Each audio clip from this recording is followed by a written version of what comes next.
Everybody, we are here with your Mercury guide in the jungle.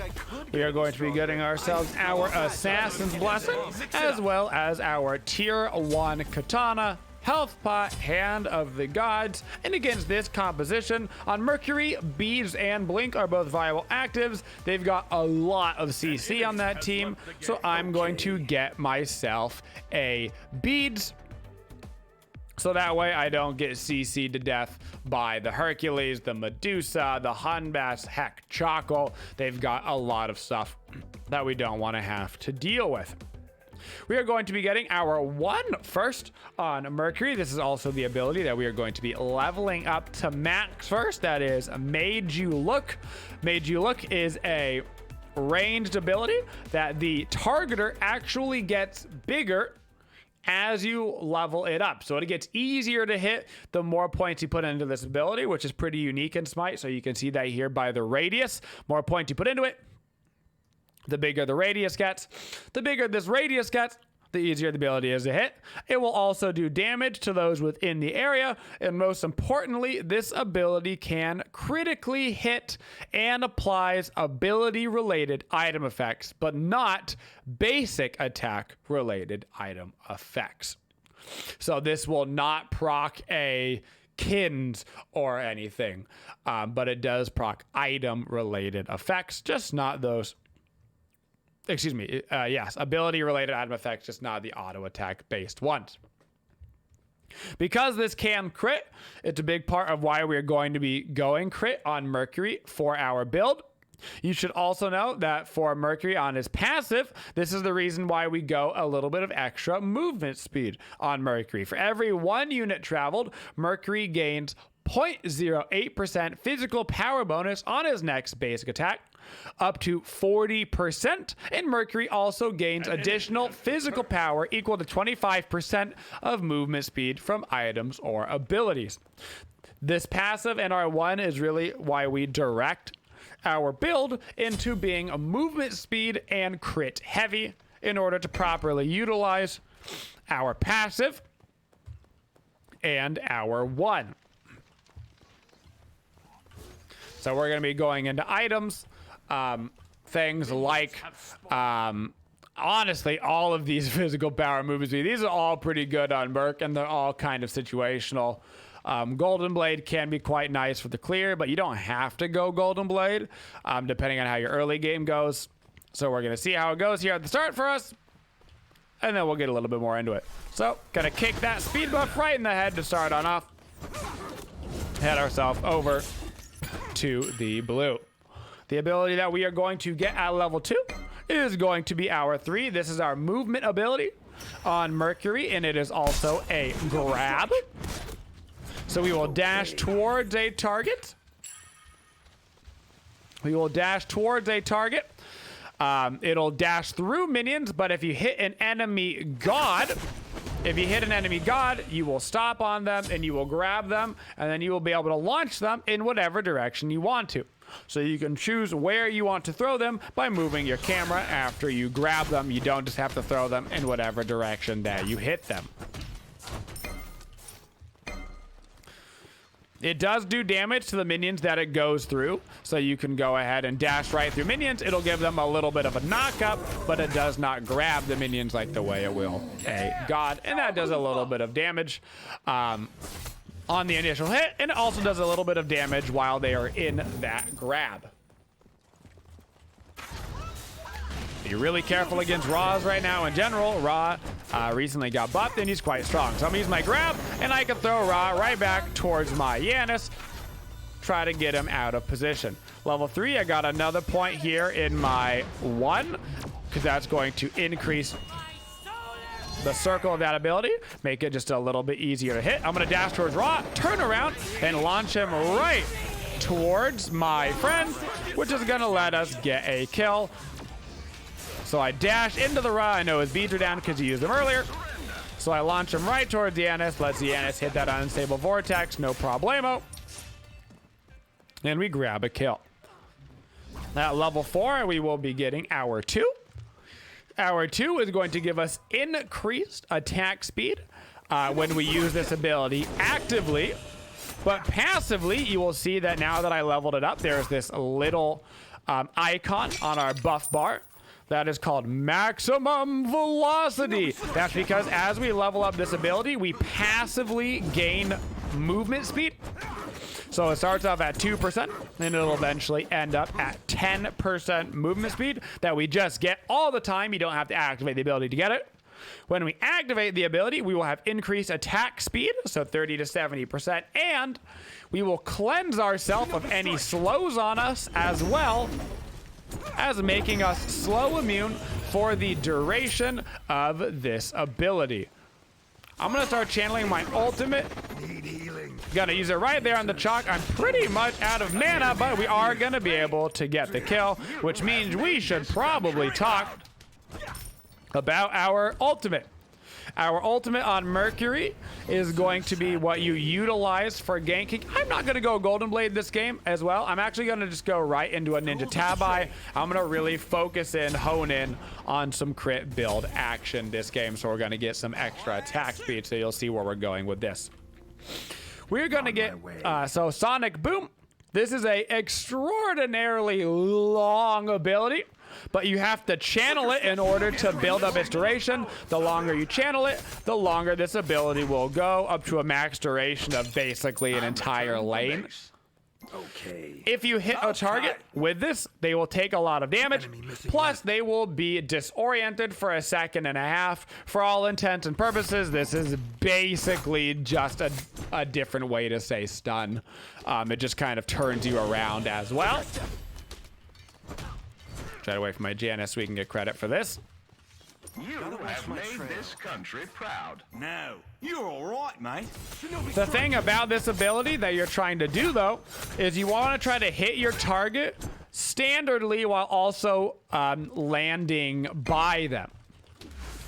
So one thing we see Mercury players do is they'll channel this ulti all the way to max, but the person that they're hitting is like halfway through the ability. So then when you get all the way to the end of your ability, you're not actually by the enemy whatsoever, and so you're not really able to follow up on them. So what you want to try to do is, if I'm going for this Janice, I want to pop it right then. I don't want to pop it now, because now I'm way away from him by the wall, and I'm not going to be anywhere near able to follow up. Speaking of able to follow up, holy bajolies. Hanmat's ulti raw all down. Now, the exception to that rule is if you're trying to use your ultimate as a getaway, then obviously you want to get away as far as possible. You don't want to be right by anybody, so you want to channel it for as long as you can before you have to get it off. You are basically CC immune once you start and you left click on the ulti. You are not CC immune or anything while I'm just like sitting here channeling this. So I've got this all the way channeled up. I see Chalk going underneath his tower, so I'm going to go all the way underneath his tower, which is going to let Sobek finish the kill because Sobek was in his ulti. So right then, I didn't care so much about being a super next to the Chalk. What I cared about was putting him basically into the stun, so that way Sobek had the free follow-up in order to grab the kill. With Mercury, because your ultimate is so unique, it allows for very different gank paths that you should be utilizing.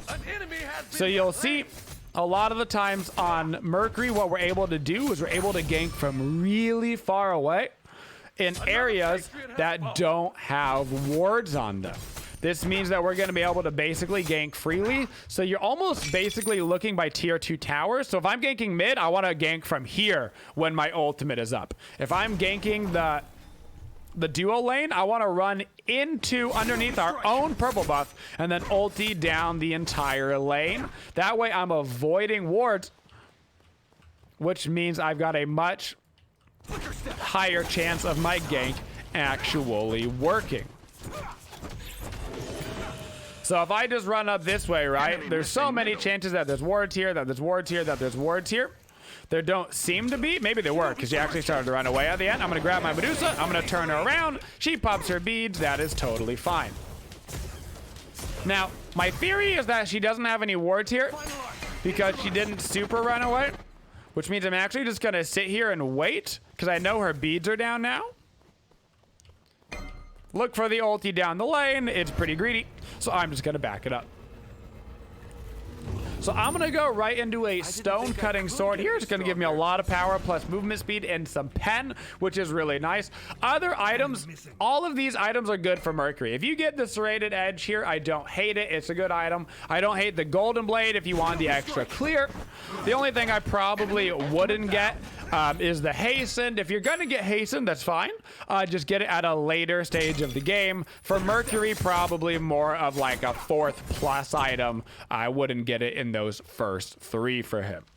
But now that we've got our stone cutting sword, I've got some nice movement speed, I've got some nice power, so I can start to transition myself a little bit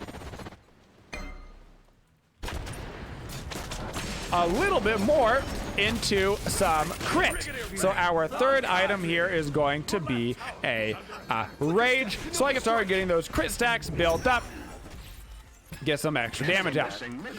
Another way to properly utilize our Mercury ult is you could see my ultimate was going to be way too far on that chalk, but what I did was I ultied myself into the wall behind him, meaning that it stopped me basically right by where he was. So if you're gonna ulti too far, if you've got too much of it channeled, if you can orient your ultimate to put you right into a wall by them, then you'll avoid basically yeeting yourself all the way down the lane into a tower, into a problematic spot. So walls are a great stopping mechanism for Mercury's ult. Tower is under attack. For our official level order, we got our 1 ranked up to max. We grab our 4 whenever we can, then our 2, and finally our 3. We level up our 3 last because this is our movement ability. It's our grab, but all it's going to do is increase some damage here. No lowered cooldown, no increased CC direction, nothing like that. But when we rank up our 2, it's going to lower the cooldown. It's going to give us passive movement speed all the time, which of course we mentioned earlier. Passive movement speed is actually giving us more damage, and we're going to get that increased attack speed from our maximum velocity, and we're not going to have that much attack speed in our build. So I am underneath the tier 1 tower right now. Medusa has no way to know that I am here. I'm going to ulti all the way down the lane. Bada bing, bada boom. We got ourselves a nice free kill. She literally has no way to know that I'm coming to gank her unless she deep wards like past the tier 1 tower, which that in itself is a risky play just to get that vision out. That is how you really should be ganking on Mercury. Much like other junglers, when your ultimate is down on Mercury, you should really be on farm duty. You want to be ganking when your ultimate is up, farming when your ultimate is down. That way you're always maximizing your gank efficacy with your ulti, but not falling behind in farm. Hunmat is basically doing the same thing. That's why he is also level 12. He is ganking when that ulti is up, otherwise he's on the farm train. So Rage, I do believe, costs 2,500 Gs. I'm gonna take another gander over here, try to go find it. It is 2,400 Gs, so I can actually back up, get it right now. The second you can afford that Rage, make sure you are grabbing it. I'm gonna get Blink now as my second active. I'm pretty big, I feel confident. I got the beads early to make sure I didn't feed my brains out to some of their CC. And now I can get that Blink to help me out with some of my gank potential. So we've got the Rage. You can see that we crit there with our kick. That is because our 1, like we said earlier, can crit procs ability effects, just not auto attack effects. So I'm going to once again look down the duo lane. Enemy missing. I'm just going to sit here for a second. There she is. I ulti right down the lane. I've grabbed him. I'm going to dash into him. That was actually a really good Medusa ult. Shouldn't have to do anything too crazy here. Just gonna walk up, kick him in the head, and now he is dead. On Mercury, it's particularly effective to go for the double gank routine. That means the lane that you gank 1 time, you basically want to go back and gank a 2nd time. Chances are that you force them in your first gank, even if you didn't kill them, to use an active. So in that first gank against Medusa, we forced his beads, so I knew his beads were down, which meant I had a nice opportunity to walk right back and gank him. By the time my ultimate comes up again, his beads are going to be back up, which means I'm pretty much free to gank any lane. But the double gank technique is very strong on anybody in the jungle that has a lot of CC. Thor, Hunbats, Mercury, whatever. Double ganks are strong.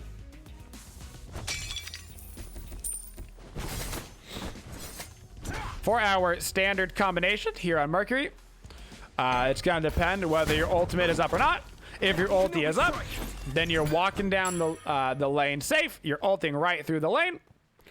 If you're close enough to the enemy after your ulti, you're going to want to kick them right in the head before you dash. If you're too far away from them and you don't think you're going to be able to get to them in time, then go immediately for the dash. Your dash does have that travel time on it. And that way your team could follow up on your gank. So you want to go ulti into autos or your kick if you're close enough to get it off before they get out of basically their stun. If you're not close enough, then you just go right into the dash, and that will also be fine. Generally, with your dash, you want to make sure that you are throwing the enemy towards your team away from the safety of their towers of their team. The exception to this, though, is sometimes you can actually use a Mercury dash as peel. So make sure if you're going to be grabbing somebody, see how low my Woojer is? If, let's say, the Hercules was coming in towards him, right? I don't want to grab that Hercules and launch him right towards my Woojer if my Woojer is super low. Everybody has probably seen a Mercury kill their teammate because they grab a guy and they're like, yeah, we're going to kill him. And then they just throw a full HP target right to like a 1 HP friend on their team. Don't be that guy. Throw them away from your teammate. If you throwing them into them is going to get them killed. Only throw them into your team if it's going to lead for a kill for you guys, not the enemy team. Remember what team you're on. For our next item in this build, I am going to go into a Wind Demon. Wind Demon is going to give us a little bit more attack speed, which is nice because there's not going to be too much attack speed in this build overall. The reason why we don't build too much attack speed on Mercury is because our 2 gives us so much of it. And because it gives so much of it, we really want to maximize. I was thinking about trying to follow him over that wall, but it actually seems kind of unsafe with the chalk there. So I'm going to start channeling my ulti. Try to follow this man back here into the wall, and now I should be able to pick him up. Just going to toss him right into the wall right by me so I can continue auto-attacking him. Because our 2 gives us 70% attack speed for 5 seconds, this means that the majority of the time in our fights, we're going to have near capped attack speed. Watch, I've only got 1.66. Now I've got 2.36. I'm almost capped at my attack speed, and I literally have a whopping 1 attack speed item. That's why we try not to build more than really 2 attack speed items on Mercury. So I'm going to go right into a Wind Demon, which is basically going to cap us while also giving us more crit, so I don't have to worry about building any more of that. But Wind Demon is super crucial because not only is it going to give us the extra attack speed that we need in crit, but when we get the crit, it's going to give us movement speed. 20% movement speed. 20% movement speed just means straight up more damage for us. Movement speed equals damage, so Wind Demon is a must-have. I'm going to go into a Deathbringer as my next item. Now that we're going to have some serious crit chance going, we've got the Rage almost stacked. We've got that Wind Demon up and running. It means that getting myself the extra damage on those crits is going to be a huge source of increase. Gonna get so much damage out of that Deathbringer. I usually don't want the Deathbringer until my 3rd crit item on Mercury, just to get the maximum effectiveness out of it. Always, always, always get Rage as your first crit item on Mercury because you want to get those stacks going ASAP. Gonna ulti right through on this Hercules to grab ourselves another kill, and then dash myself out of the range of the tower because it is absolutely beating on me. You're on fire. Sometimes on junglers, I stop picking up the speed buff entirely because the speed buff is an okay buff. It's a good buff, but it's not nearly as good as like red buff in the late game. So like if you can steal an enemy red buff on most junglers, I recommend picking up. Mercury is one of the exceptions though, because your speed buff gives you movement speed. It means you're literally gaining damage from speed buff on top of the movement speed. So I find it worth to be picking up that speed all game long, even if you have an opportunity to grab the enemy red or something. In general, speed buff is still just gonna be more worth it for you. So right now we're walking around the map. We are farming until we can get that Deathbringer, another 300 gold, and we will be there. For matchups on Mercury, Mercury loves to go against anybody that does not have a jump. Jumps tend to do pretty well against Mercury because his only way to get around a wall is to blink. So somebody like Ra here in the mid lane, Medusa and Duo, these are fantastic targets for me to go against. Mercury has no problem sneaking right up to a target. The problem is staying on them if they can get around a wall. Because the only way to get around that wall is going to be your blink. Can't dash through a wall, can't ulti through a wall, nothing. So walls are your enemy. But you love to go against gods that cannot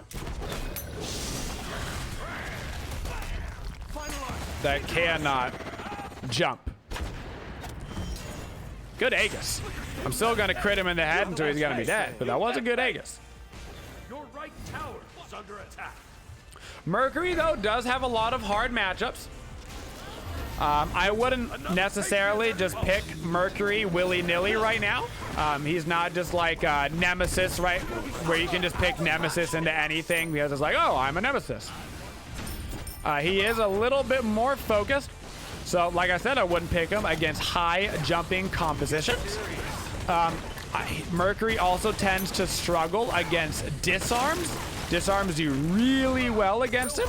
So Bologna can do a great time against him. Suki has a pretty nice matchup into him. Because you're always going to want to build crits on Mercury, means that Kuzenbo is a hard matchup for you because of all of the built-in anti-attack. And of course, any character that can create walls. So because walls are your enemy, this means that gods like Ymir are annoying for you, Thor, anybody out there in the world that's creating walls is going to be annoying. So you're looking for gods that have no escape skill or rely on dashes. You don't want people that are creating walls or preventing you from auto-attacking. We've got a couple of options this late in the game. Because their team isn't very tanky at all, I'm going to go into a Bloodforge. I do recommend getting Bloodforge on Mercury towards the end of the game. For me, the question was just going to be whether I grabbed it now or after I sold my boots. Because they're not super tanky, I'm not very worried about needing a ton of pen right now. We've got a little bit of percent pen from our Wind Demon. And of course, we've had the flat pen all game long from our Stone Cutting Sword. So I don't really feel the need to go into something like a Serrated Edge in order to get that percent pen, because the only person on their team that's really going to be tanky is the Hercules and Chalk, but they're both pretty under level. Now I'm going to look for the ulti right down the line onto the Hunbats. Medusa dashed in on me, so I'm going to take the opportunity to grab that. I knew that he was looking for his blink there on Hunbats, so I tried to bait it and then immediately dash into where he was going in order to pick up another kill. With Mercury, you are probably the best assassin in the game at killing objectives, particularly at killing the Fire Giant. Because of the type of build that you're going to be running, you burn the Fire Giant so fast. If you're playing with a Mercury on your team, Fire Giant is a super easy objective. You can see how fast we shredded it with just 2 people. Shinobi strike. If Merc is on the enemy team, you need constant wards on the Fire Giant. Basically, think of Mercury as Anubis. When you're playing against Anubis, you have to have conscious eyes on the Gold Fury and the Fire Giant at all times, just because of the nature of how good he is at doing them. I mean, look at this. I mean, it's gone. That was like a 4-second Gold Fury right there. He's got so much big powers, big crits, and then you combine that with the 2, and he's going to have the capped attack speed, and that is a disaster for any objective that is standing still. Now, Mercury is not the best Phoenix killer in the game or anything, and that is because your build is mostly reliant on crit, and of course you can't crit towers, can't crit Phoenixes, anything like that. So it's just specifically the Fire Giant and the Gold Fury that you're very worried for him. Got the Blood Forge online, so basically full build. At the very end of this game, we would sell our Ninja Tabai and grab a little bit more percent pen. Moving into the very end of this, in general, that's probably going to be Serrated Edge. They did change Serrated Edge as an item a little bit, but it's still overall a good item for Mercury. You're going to get good stats out of this. Most importantly, you're going to get that 20% physical pen. Mercury around Phoenix fights can be a little tough. They may walk through here. You don't really want to just ulti in straight away on the Phoenix, but what you can do is you can go to the side to a different Phoenix and try to wait for an ulti through and try to get multiple people. It doesn't always work out. We're getting them really far pushed back. So what I'm going to do is I'm actually going to look for a big ulti in the back line. So I'm going to be able to grab the chalk right there. I'm going to pop my bees and go to town on the Hunbats. And we should be able to put this one away. Mercury's defining characteristic is his burst damage, whether it's on enemy gods, whether it's on the Fire Giant. His one thing that he really has going for him is damage, damage, damage. So we grab some extra movement speed to focus into our passive. We grab the crit, which focuses really well with our 1. And of course, crit and power is so nice because we gain so much natural attack speed from our 2 every time that we prog it. So our last item there, we would have been selling our Ninja Tabai.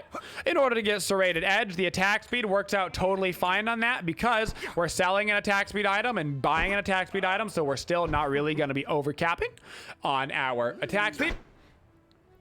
It's going to be right in the spot that we want it. Or if you don't want to, grab yourself another aggressive item at the end of the game. You can always get something like, you know what's coming, Mantle of Discord as a defensive item. There's absolutely nothing wrong with that if you feel like you need a little bit of defense here at the very end, guys.